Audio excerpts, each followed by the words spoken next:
भागवत जी की उत्पत्ति कब हुई, कहाँ हुई, कैसे हुई, किसके द्वारा हुई। सूत जी महाराज उत्तर दे रहे हैं। बड़ी सुंदर कथा है।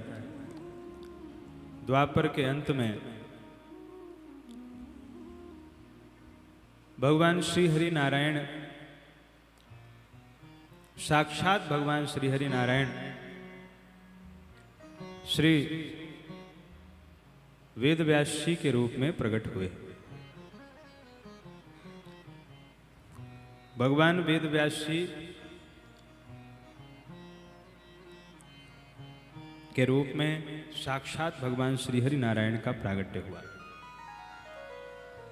कैसे प्रकट हुए?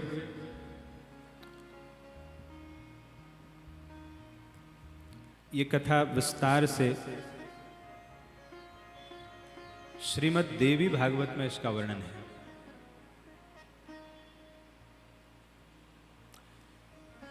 श्रीमद् देवी भागवत में वर्णन है कि पराशर ऋषि और वसु कन्या सत्यवती के गर्भ से भगवान श्री हरि नारायण प्रकट हुए।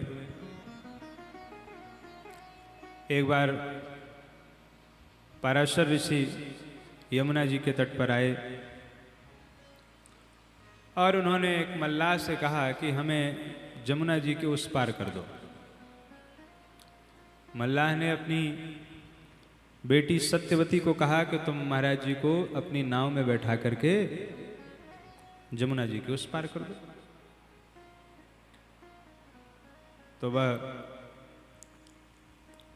सत्यवती जी जब पराशर जी को अपनी नौका में बैठा करके उनको जमुना जी के उस पार ले जा रही थी, उसी समय श्री हरि की इच्छा से पराशर जी के मन में सत्यवती के प्रति काम भाव जागृत हो गया।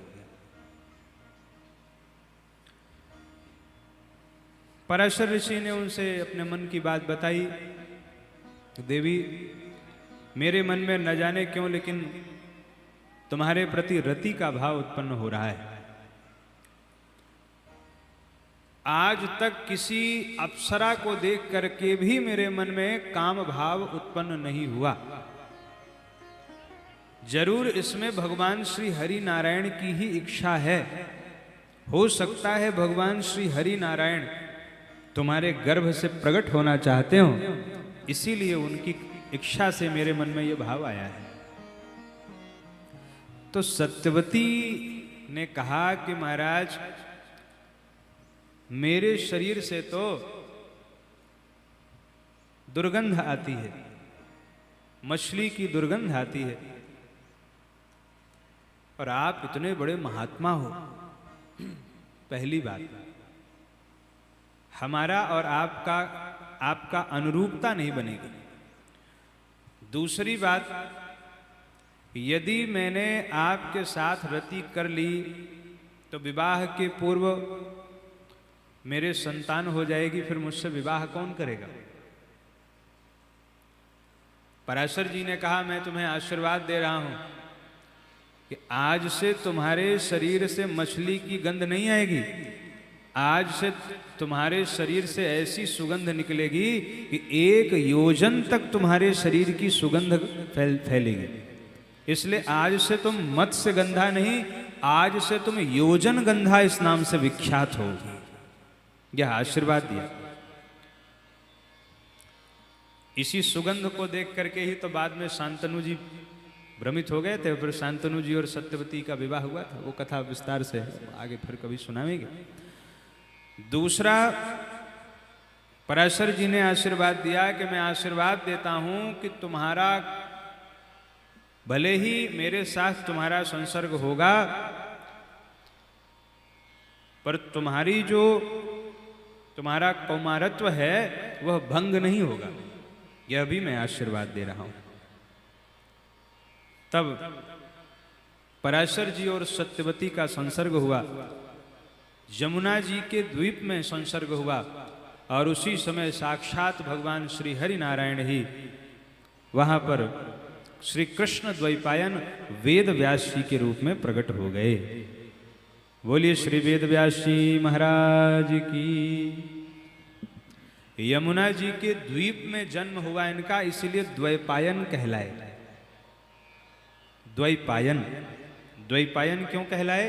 क्योंकि यमुना जी के द्वीप में वेद व्यास जी का प्रागट्य हुआ। पराशर जी चले गए और भगवान वेद व्यास जी ने अपनी मां सत्यवती से कहा कि मां, मैं तपस्या करने के लिए मेरा अवतार हुआ है, इसलिए मैं तो जा रहा हूं तपस्या करने के लिए, पर मैं आपको आशीर्वाद दे के जा रहा हूं कि आप जब मेरा स्मरण करेंगी तभी मैं आपके सामने प्रकट हो जाऊंगा। आप मेरा स्मरण करना। फिर वो आगे कथा है कि कैसे भगवान वेद व्यास जी के द्वारा ही पांडु, धृतराष्ट्र और विदुर जी का जन्म हुआ। यह कथा फिर कभी सुनावेंगे। पर अभी भगवान वेद व्यास जी ने ही एक वेद के 4 विभाग किए, महाभारत की रचना करी, 17 पुराण लिखे। इतना सब कुछ लिखने के बाद भी भगवान वेद व्यास जी को शांति नहीं मिली। भगवान वेद व्यास जी सोच रहे थे इतना सब कुछ लिख दिया फिर भी शांति नहीं मिल रही, आखिर क्या लिखूं, क्या करूं। इतने में साक्षात भगवान श्री हरि भगवान के ही अवतार श्री नारद जी महाराज वहां पर प्रकट हो गए। बोलिए श्री नारद जी महाराज की। नारद जी का व्यास जी ने स्वागत किया, उनका स्वागत किया और लिखा है कि उनकी विधिवत जो है उनको आसन दिया व्यास जी ने। नारद जी ने हालचाल पूछी, कहो महाराज, पाराशर्य महाभाग भवतः कच्चिदात्मना परितुष्यति शारीर आत्मा मानस एव वा। स्वस्थ हैं आप? मन आपका भगवान में लगता है कि नहीं? मन संतुष्ट है? तो पाराशर्य, यहां पाराशर्य संबोधित किया है पराशर नंदन भगवान व्यास जी को। व्यास जी ने कहा, नारद जी वैसे तो सब आनंद है, पर न जाने क्यों मेरे मन में शांति नहीं मिल रही। मैंने एक वेद के 4 विभाग किए, पंचम वेद महाभारत की रचना करी, 17 पुराण लिखे, पर इतना सब कुछ करने के बाद भी पता नहीं क्यों मेरे हृदय में शांति नहीं मिल रही। तब श्री नारद जी ने कहा, महाराज आपने लिखा तो बहुत है, लेकिन अब आप वैसा ऐसा कुछ लिखिए जो भगवान के प्रेम से परिपूर्ण हो, तभी आपको शांति मिलेगी। कि बिना प्रेम के ज्ञान की कोई शोभा नहीं है। मानस में भी गोस्वामी जी ने लिखा है, सोह न राम प्रेम बिनु ज्ञानु, सोह न राम प्रेम बिनु ज्ञानु, करण धार बिन जिम जल जानु, करण धार बिन जिम जल जानु। सोह न राम प्रेम बिनु ज्ञान, सोह न राम प्रेम बिनु ज्ञानु, करण धार बिन जिम जल जानु, करण धार जिम जग जानु। राम ही केवल प्रेम प्यारा, राम ही केवल प्रेम प्यारा, जान ले हो जो जान